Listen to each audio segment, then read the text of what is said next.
You've seen the videos comparing email marketing tools like ActiveCampaign, ConvertKit, MailChimp, you name it.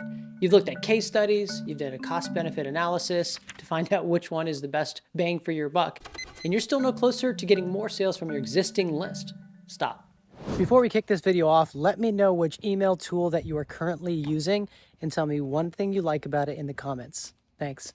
A missing feature is not the key to unlocking more sales. The reason why your list is not as profitable as it could be is because you're focusing on the vehicle and not the destination. My name is Jason DeZamba. I help businesses create predictable sales growth. In this video, I'm going to share 4 essential pillars of profitable email marketing. They're going to help you drive more sales to your existing list. And the best part, you don't need to switch tools. You can use what you already have. I was once convinced that I needed a different, more powerful tool to get more sales from my list. And it wasn't anything to do with that. It wasn't the software. It wasn't the tool. There was a problem with my strategy or lack of one. Let's be honest. You're stuck in what I like to call funnel envy hell. You think that if you get this 27-step sequence together, that everything is going to magically fall in place. That leads are coming in and that sales are just going to pour in from the heavens. It's easy to get stuck building a complex system that somebody told you would work. You don't need a complex system. You need to learn the foundation of profitable email communication. Whether it's MailerLite, ActiveCampaign, MailChimp, email platforms all do the same thing.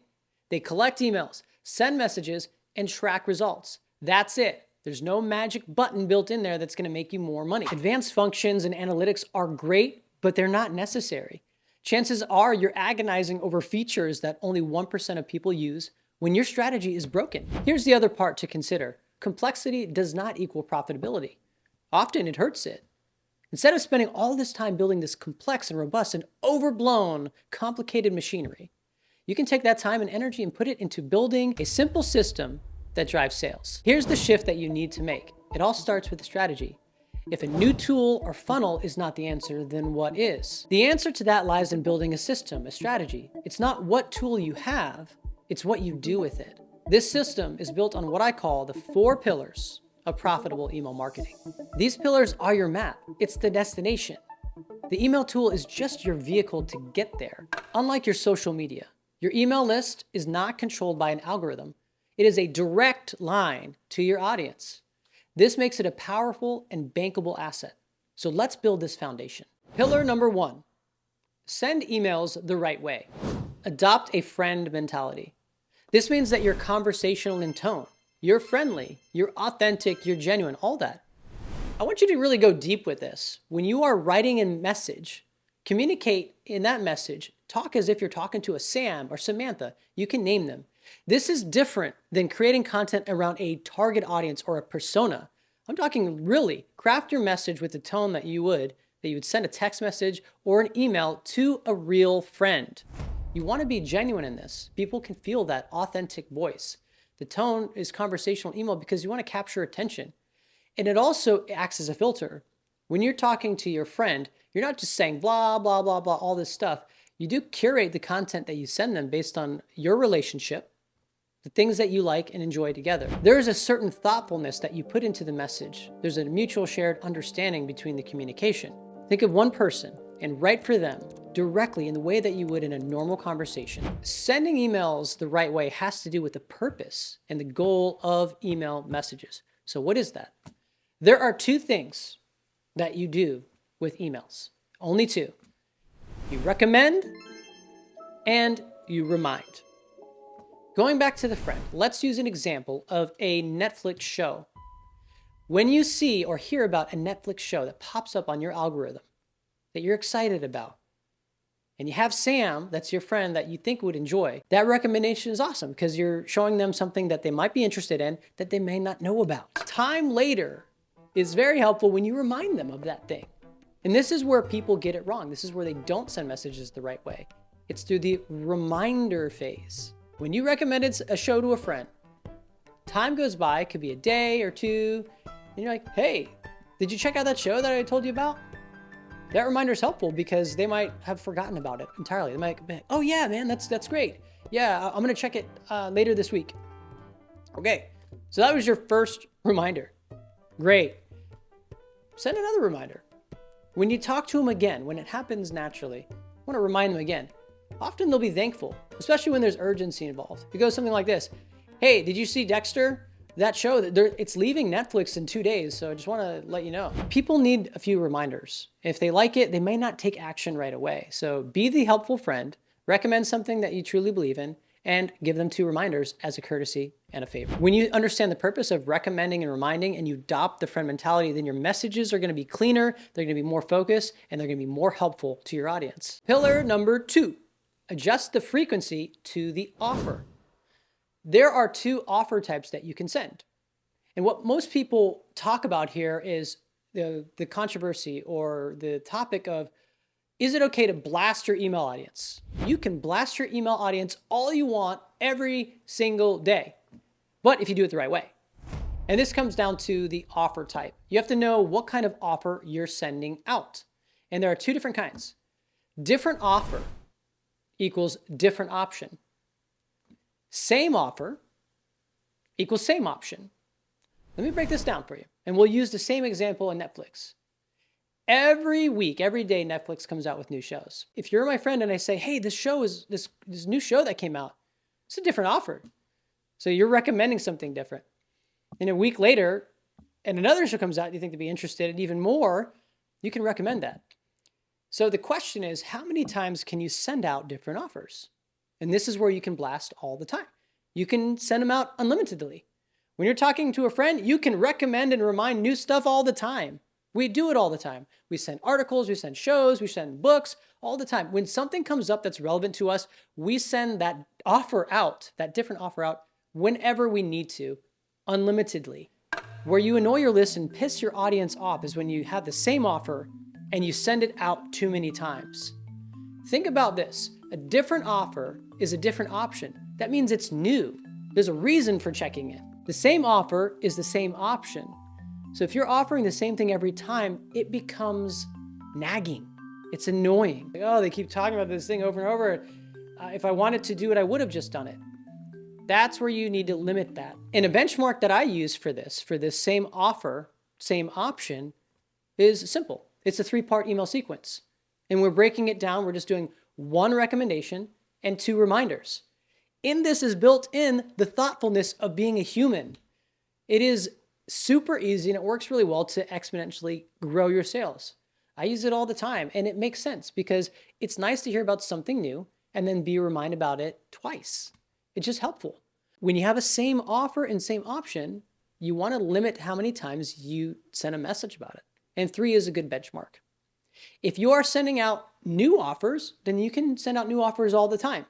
So know the difference. Use the offer types to help you tailor your frequency to that message. A note about email segmentation. The most important thing about email segmentation is that you need to know your goals. What do I mean by that? Your goal can be 2 things. It can be high value or high sales. The intention between a high value message is engagement, it's retention. Obviously, the goal behind a high sales message is higher sales. We did a case study where our goal was to improve open rates and click-through rates. What we wanted to test is if we segmented our list, would those metrics go up? And it turns out they did. But what happened when those metrics went up? Because the list was smaller, the sales went down. There's often an inverse relationship. And it's not always true. It's just true of certain businesses, and it could be the case for you. So don't be surprised if you do some email segmentation. Your open rates and click-through rates are going to go through the roof because it's targeted to that audience, but that doesn't necessarily mean that there's going to be more sales. Naturally, volume, if you have more volume, you have more sales. That's why typically when you send a broadcast email to your entire list, you will have more sales. But it comes back to your goals. Do you want more sales or do you want a more valuable message to a select group of people? Pillar number 3, you want to create a path of least resistance. That path needs to be clear of confusion and frustration. That friction is often the reason why your email list, that person you're trying to connect with, is not making the sale. They are either confused on what you're asking or they are frustrated with the experience. There are 2 things that you can do to avoid this and to make that communication simple. Number 1 is to be super clear on what you are asking. That is the ask, that is the offer. This is a function of copywriting. Make sure the language is intelligible, it's clear, it's easy to understand, it's colloquial. That way they get it. There's no hesitation on what you are asking. The second thing is you need to make it clear on how to get what it is you're asking for. This usually has to do with the technical side of things. It is the checkout. It's the link that they follow. It is the online ordering system. Usually folks get frustrated here because something is complex and it's not streamlined. A rule of thumb that I like to follow is don't give extra options. Have one ask in your email and one link so they can transact and make the sale if they're interested. Like all great communication, make it clear and easy. Another way to make the sale simple is to follow the 3-part email formula. I've already mentioned it before, but I'd like to reiterate it because it is so effective. You can use this email sequence for any type of business. It will work for you. And here's how it goes. You send one email where you're recommending something, and then 2 reminders that you're asking and telling about the same thing. Overall, to make things simple, you want to have a minimal path, and the UX should be streamlined and clear. When you eliminate the friction and make your message clear, you will have more sales. Pillar number 4, send value on a regular basis. You need to get away from deals and promotions. That is selling. We are only focusing on what we want when we're selling, but we need to change the perspective. We need to think of the other person. So instead of selling, we want to start giving. And what are we giving? We're giving valuable things, content. So what is the purpose of sending regular content or value on a regular basis? The purpose is to start and share conversations, discussions, updates, and entertain. All of these things that you do on a regular basis with your friends. You're not only just trying to get them to do what you want, you're sharing great things that you think can enhance their life. There are no strings attached to valuable content. The content that you share could be a path, a journey for them. So make sure the valuable content you're sending is parallel, that it enhances what you're offering, but give first. So let's bring it home. You've been stuck in analysis paralysis, thinking a more expensive tool is going to be the difference maker between your email sales. The secret to a profitable email list is not buried in the features. It's built on the foundation. It's the 4 pillars. It's sending messages the right way to recommend and remind.